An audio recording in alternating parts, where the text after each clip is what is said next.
going to be talking to you today about continuous improvement and data gathering tools. There are many different ways to gather data from your students besides formal assessment.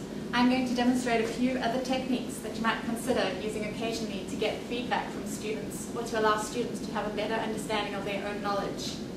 A consensogram is basically a voting or a tallying chart, which is a quick and easy way to assess understanding.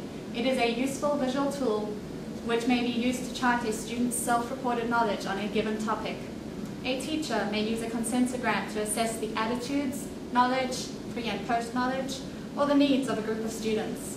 A consensogram differs from a histogram in that it is based on perceptions and is subjective in nature. A histogram is based on data.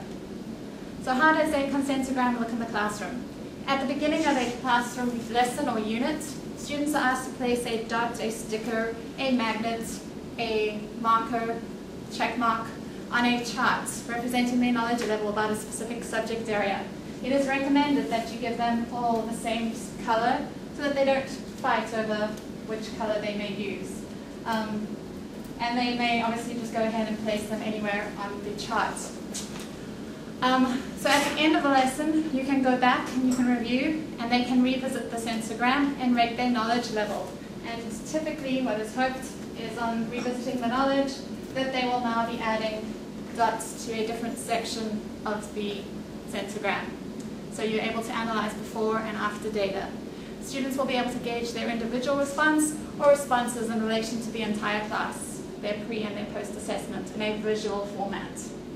So like so many of the continuous improvement quality tools, the first step is to clearly state the objectives of the exercise. Next, it is necessary to determine what type of measurement system you'll be using. A numerical scale, 1 to 5, may be used, where 5 indicates excellent knowledge and 1 indicates no knowledge at all of the subject matter at hand.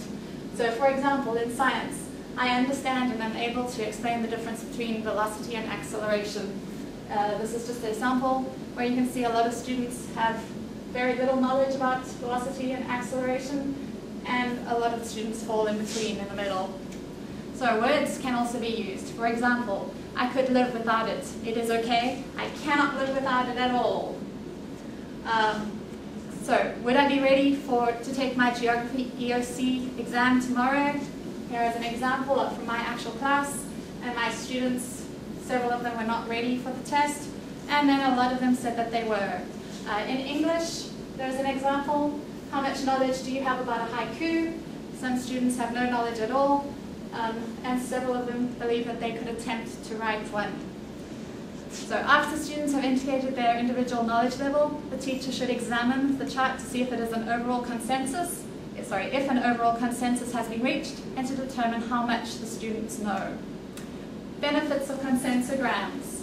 Teachers benefit by using consensograms and other continuous improvement tools in their classrooms. The tools allow for the establishment of a common classroom culture.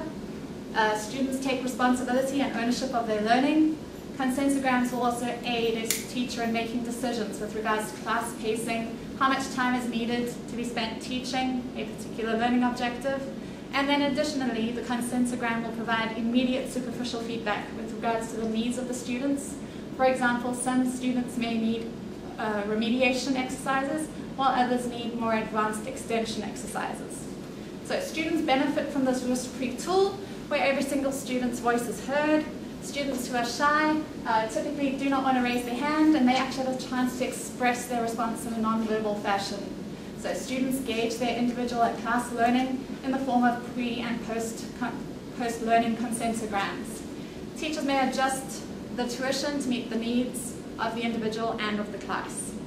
So some tips on using consensograms. As mentioned before, give the students the same color sticker or marker to place their answers. This will cut down on arguments, and it gives you a clearer view of what the pattern is for the class. And if you do a beginning and an ending consensogram, and they have not been done on the same day, be sure to keep the first one so that you can show your students their own growth. Another example of a data gathering tool is an exit ticket. So you may give a student an index card and have them write down 1 to 3 things that they have learned in class that day. You may then collect the cards, read them that evening, and then give them a report back the very next day to the entire class. Another example of an exit ticket, you may have a blank form, and they basically have to draw in images. This example shows one about the 3 parts of the US government, and then have to draw an image showing the executive, the judicial, and then the legislative.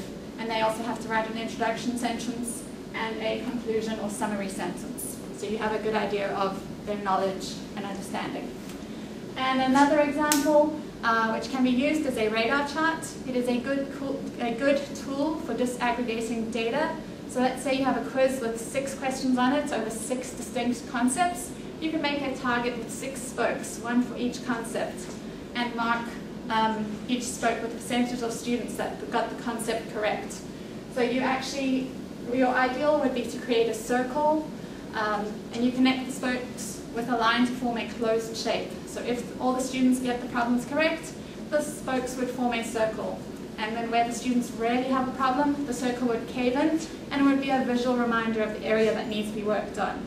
So this is also a good tool to use during tax review and EOC review time. And a final tool which may be used to gather data would be a survey. So you may use a survey to ask students and parents about learning, and it's another quick and easy way to gather student information. So perhaps survey the students and the parents at the beginning of the year about their expectations for class, and then you could survey them again midway through the year, and finally near the end of the year to complete the survey. The more we gather the student voice and gather insight into how they're learning, the more effective we can be as teachers. So I do hope that you have identified at least one new tool to add to your teaching toolbox. Continuous improvement and data gathering tools are invaluable resources. The more we can focus on the individual and collective student voice and gather insight into how they are learning, the more effective we can be as teachers.